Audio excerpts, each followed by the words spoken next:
Tout à fait. Et toi, Amandine, donc entraide et fraternité, donc les silos travailler ensemble, on n'est pas une île, on fait tomber des murs. Et puis ici, c'est vrai qu'il y a sans doute aussi l'international, il y a celui qui est loin, mais qui pourtant peut nous apporter aussi énormément. Oui, tout à fait. Donc, on insiste de plus en plus sur, tu l'as dit, hein, le monde est un village, tu l'as dit autrement, je ne sais plus comment tu l'as dit, Emmanuel.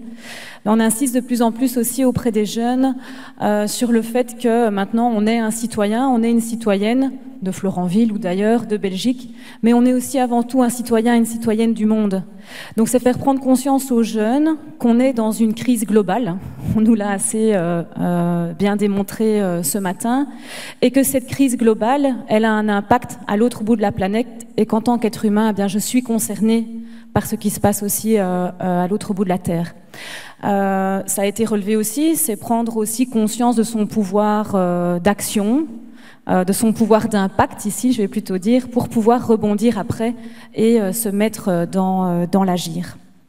Faire traverser les frontières, on essaye de le faire au quotidien dans nos animations. Donc on propose différents modules pédagogiques qui sont axés sur la solidarité, la transition aussi, mais donc avec toujours ce focus de solidarité internationale, où on fait traverser virtuellement les frontières aux jeunes en invitant par exemple des partenaires qui sont présents dans les pays du Sud, qu'Entraide et Fraternité soutient, à venir à la rencontre des jeunes.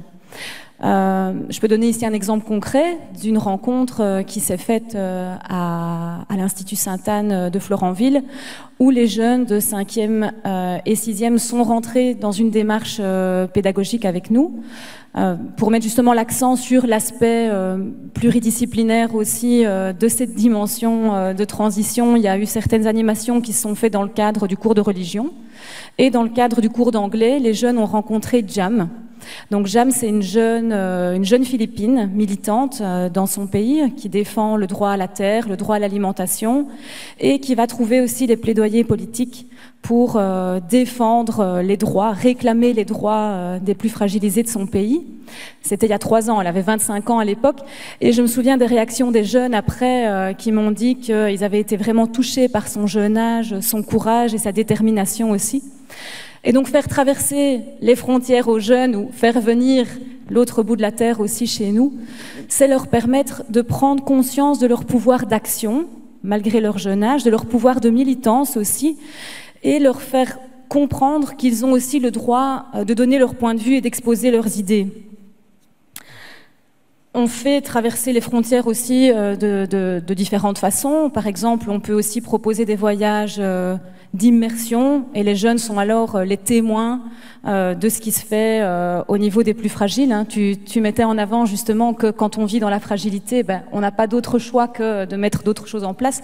C'est tout à fait ce qui se passe dans les pays appauvris à l'heure actuelle, et pouvoir partir s'en rendre compte et revenir en tant que témoin de personnes qui se tiennent debout et qui sont pleines de dignité, c'est aussi quelque chose de très riche.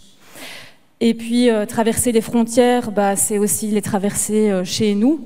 Et donc on essaye de mettre en avant tout ce qui est justice sociale, la problématique des migrations, le genre, etc., qui a été aussi relevée ce matin par les experts. Voilà comment faire maison commune, mais Elena, en fait, peut-être aussi qu'il faut faire tomber ce qu'on maîtrise, non ?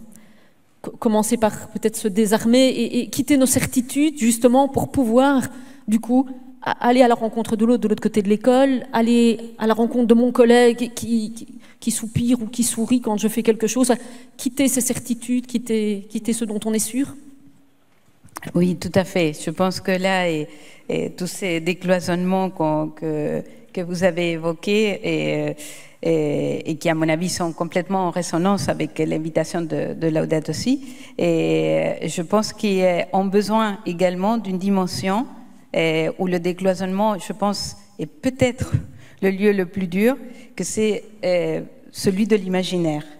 Ce matin, j'ai entendu quelqu'un parler du deuil à faire d'une certaine représentation du monde, d'une sagesse nouvelle à retrouver, d'un récit positif par rapport à l'avenir.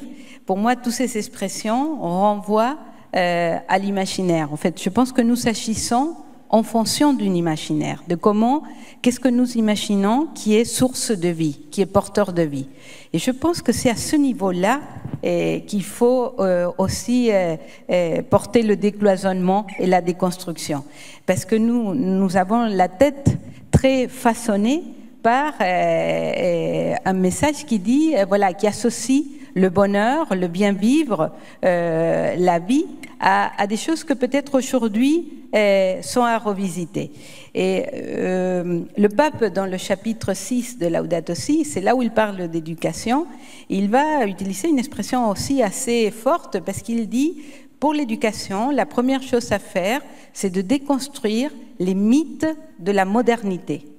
Et pour moi, ça renvoie à cette idée que notre imaginaire est un peu... moi, j'utiliserais volontiers un terme peut-être un peu fort, mais qui, à mon avis, c'est de cet ordre-là. Et ce qu'il faut faire, c'est décoloniser nos imaginaires. Je pense qu'ils sont colonisés par toute une manière de penser la réalité et qu'il faut oser justement penser autrement.